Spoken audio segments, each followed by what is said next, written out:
Ever since I covered Glover 2 in an episode of the N64 beta project many years ago, I was surprised to see just how many people, even up until this day, still ask me regularly for my review of Glover.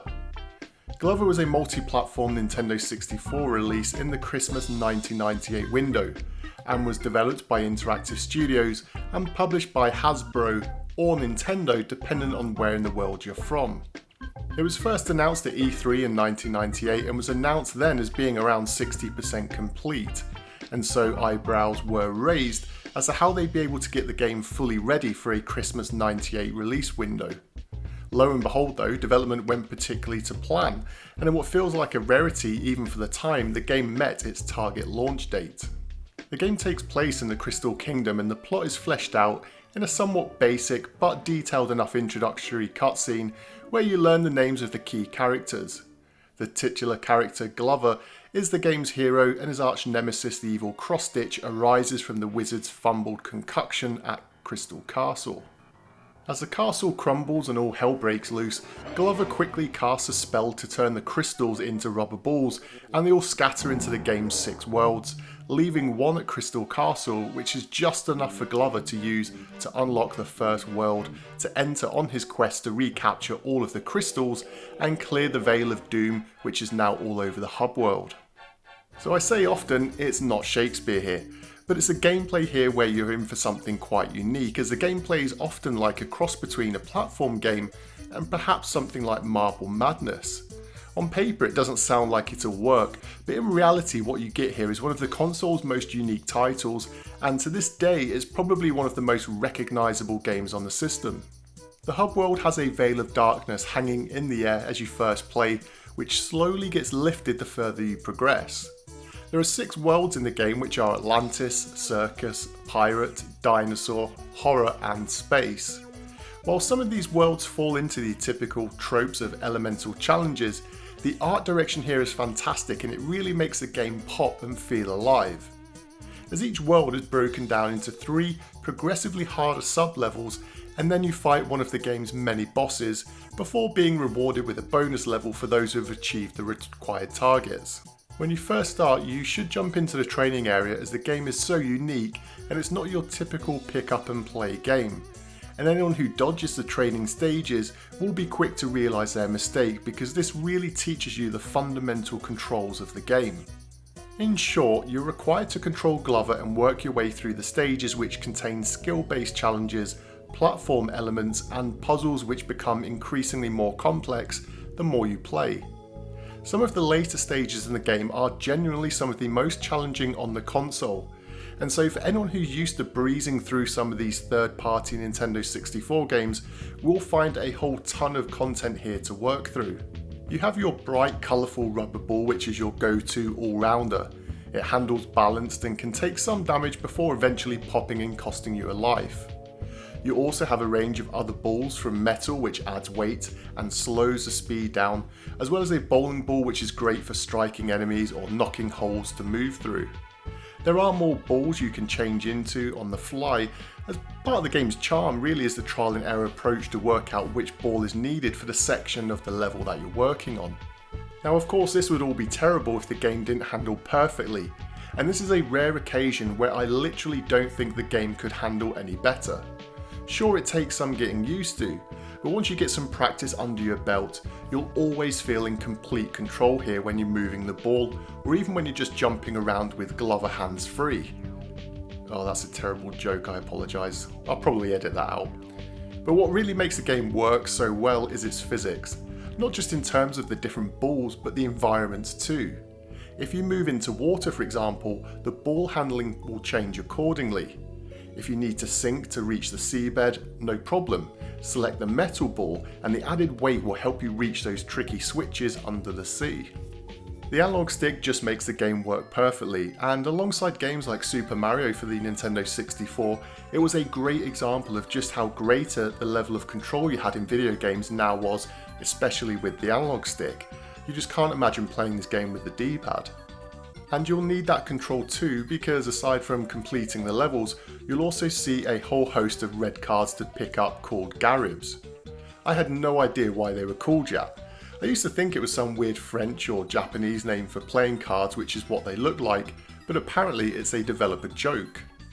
When the game was in development, they'd get sent a fax with a bug report from Japan which said that there was a problem with the Garibs. No one in the office knew what a Garib was, as it just didn't make any sense, but they worked out what they meant were the cards for collection in the game, and so an in-game joke was included. The collection of these Garibs is optional, but collect all of them for bonuses and of course for 100% completion enthusiasts. The graphics are one of those instances here where you shouldn't judge a game by how it looks. Whilst this looks like your standard cute and kid-friendly visuals, the challenge is anything but. The game is a looker in my opinion, and this is helped by the fantastic art direction which makes the game's worlds all feel completely different and unique, and it lacks a lot of recycling of assets or enemies that you see in many other N64 games. Each of the worlds does truly feel unique. Now it does have that softness or blurriness that the N64 is known for, but I think if you take a look at the terrible PS1 version of the game, you'll see that the N64 visuals really help make this game arrive from start to finish with a whole lot of charm. There's tiny details like your ball turning into a giant snowball when you roll it on snow, and that shows that the developer was going for something more detailed than just a quick project here. There's next to no fog or pop-up, which for a game which sometimes requires very quick reflexes is a blessing here. Now whilst the game isn't packed with enemies, those that are here serve their purpose, but it's the boss fights where the studio were able to really let loose and create some interesting, albeit at times incredibly frustrating challenges. Just don't get me started on the monkey boss, and for those who've played the game, you'll know exactly what I mean. Perhaps though what most people loved about the game was its music, and this is an example where I don't think there's a single bad piece of music in the game. The compositions fit the world themes perfectly, and never fall into the usual tropes too heavily. Each level also has its own soundtrack, and so there's a ton of music to enjoy here. There's also subtle changes such as the Hobworld theme changing dependent on how many crystals you've collected, and whilst it starts off dark and gloomy to match the world, as the veil of darkness lifts as you're getting closer to vanquishing evil, it becomes more upbeat and, dare I say it, whimsical. What's critical here though is that the music doesn't become distracting, because in this game you often need high levels of concentration. The musical style is very ambient for the most part, which I just love. And even in game when you have small amounts of time to take stock at your surroundings, you're greeted with music that's both catchy and yet forgettable at the same time. Now that doesn't sound like a good thing, but just go listen to the soundtrack and you'll probably get what I mean. On its release, the game sold fairly well for a third-party Nintendo 64 game, and immediately, even before its release, the studio and publisher realised they had the foundations for a franchise here, and so had already greenlit the sequel. There was a big problem however. When ordering carts for production, a bright spark at Hasbro doubled the order from 150,000 units to 300,000 units to get a slightly lower cost from Nintendo. Any decent third-party title is expected to sell 150,000 units, but with double that to sell, the publisher was left with egg on their faces, as they just couldn't sell double the volume and stores were reluctant to increase orders. This left them with around 150,000 complete in-box copies of the game that turned Glover from a commercial success into an absolute failure. This caused the cancellation of Glover 2, which was already well over halfway completed by that time. So whilst it was a huge financial failure, critically the game reviewed well with above average scores for the Nintendo 64 game press. I'd agree with this, but also add a caveat to that. I think the scores are somewhat based on the fact there's nothing else really like it on the console. I never owned this one back in the day, but I borrowed it from a friend for a week or so, and so I can remember enjoying the game, but the spike in difficulty, particularly towards the end of the experience, became a bit of too much of a challenge, and also the novelty soon wore off. It's not a game I can play for in long stretches, but in short bursts I still had a whole lot of fun playing, especially for this review footage. So what are your memories of Glover? Did you pick this up back in the day, and was it a rental or a purchase for you? Were you disappointed when you heard the sequel was cancelled, or do you think that the game's best remembered as a one and done novelty title on the system? For this one I'm also interested in what you think of the soundtrack, and in particular if any tracks hit you with that nostalgia bug. As always, let me know your thoughts and feelings, comments and views down below, and until next time.